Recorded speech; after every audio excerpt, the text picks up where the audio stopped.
मुझे भय है कि जैसा प्रेम, जैसी भक्ति मेरे चित्त में आपके प्रति है, कहीं मेरे बच्चे, उनके बच्चे या कालांतर में जाकर के उनकी पीढ़ी में अगर वो प्रेम नहीं आया तो लोग बाग क्या कहेंगे, ये बिल्कुल जगन्नाथ जी से प्रेम नहीं करते। कौन है? बोले इंद्रद्युम्न राजा का वंशज है। तो मुझे बहुत पीड़ा होगी। मेरा जैसा प्रेमी मेरे वंश में होगा इसकी मुझे गारंटी नहीं है, इसलिए मेरा वंश बढ़े ना, यहीं रुक जाए, मुझ पे ही अंत हो जाए, ऐसी कृपा करो। जगन्नाथ जी बोले वाह भैया, तुम्हारे प्रेम की हम बलिहारी, कैसा वरदान मांग रहे हो। ठीक है, तथास्तु। मन ही मन मांगा था, बोला था नहीं। बगल में पत्नी बैठी थी। जगन्नाथ जी ने कहा तुम मांगो, क्या चाहिए? पत्नी ने वरदान मांगा कि मेरी जैसी भक्ति करने वाला, सेवा करने वाला आपका सेवक और हमारा एक पुत्र जन्म ले। जगन्नाथ जी सोच में पड़ गए, अब क्या करें। पति कह रहा है कि वंश आगे ना बढ़े, पत्नी कह रही है एक बालक हो जाए। इंद्रद्युम्न राजा अपनी पत्नी पर नाराज हो गया। तुम महाप्रभु जगन्नाथ जी से संतान कैसे मांग सकती हो? तुम संसार की वस्तु मांग कैसे सकती हो महाप्रभु जी से? अरे तुमको जो रुचिकर लगा तुमने मांगा, मुझे जो रुचिकर लगा मैंने मांगा। एक संतान तो चाहिए। मां को तो तभी सुख मिलता है, ब्याह के बाद उसको इच्छा होती है कि मेरे गोद में मेरा बालक हो।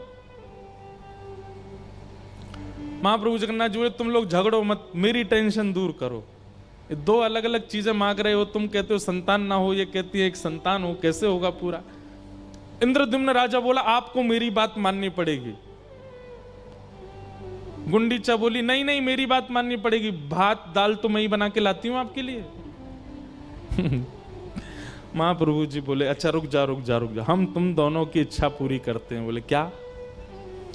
इंद्रद्युम्न ने मांगा कि उसके संतान ना हो, नहीं होगी। और गुंडीचा आप कहती हैं कि आपको एक पुत्र हो, तो आज से लेकर के जब तक इस पृथ्वी पर सूर्य चंद्र का प्रकाश है मैं ही आपका पुत्र हूं। और मां, आपके मन में आ रहा होगा कि मैं तो परमात्मा हूं और मैं तो जगन्नाथ बन के बैठा हूं दुनिया को दर्शन देने के लिए, और भगवान जब दर्शन में ही व्यस्त हैं तो मां को समय कब देंगे? आप चिंता मत करो, बस ये समझिएगा मैं दूंगा थोड़ा ही समय, लेकिन दूंगा। साल में हर साल अपने जन्मदिन, ठाकुर जगन्नाथ जी का जन्मोत्सव कब आता है? स्नान पूर्णिमा। स्नान पूर्णिमा के 15 दिन बाद रथ पर बैठ करके मैं स्वयं आऊंगा गुंडीचा आपके स्थान पर, और वहीं आपके हाथ के दाल भात खाऊंगा, आपके हाथ का रसगुल्ला पाऊंगा। आप जैसे एक बालक की तरह प्रेम एक बालक को मां करती वैसे मुझे प्रेम करना, और 10 दिन जितना मुझसे होगा मैं आपके पास रुकूंगा। वहां मैं परमात्मा नहीं हूं, पर ब्रह्म नहीं हूं, वहां मैं आपका लाला हूं। आप मुझे लाला की तरह प्रेम करना, और फिर जब आपका मन पूरा हो जाए, मेरे से प्रेम हो जाए, दोबारा रथ में बैठ के फिर यहां आ जाऊंगा। अपनी मैया से मिलने जाते हैं ठाकुर जी रथ में बैठ करके, और मुझे श्लोक याद नहीं, जगन्नाथ जी का जिस मंदिर में जगन्नाथ जी विराजते हैं उसमें दर्शन करने का फल तो है ही, लेकिन गुंडीचा में जहां ठाकुर जी रथ यात्रा के बाद जाते हैं वहां यदि दर्शन कर लिया, उस जो जगन्नाथ जी में श्री मंदिर में जहां जगन्नाथ जी विराजते हैं उसको कहते हैं ब्रह्मवेदी, और जहां ठाकुर जी गुंडीचा में विराजते हैं उसको कहते हैं जन्मवेदी। ठाकुर जी का जन्म उधर ही हुआ, श्री जगन्नाथ जी का। ठाकुर जी का उधर दर्शन करना, उसका कितना कोटि गुना फल होता है उसका वर्णन नहीं किया जा सकता।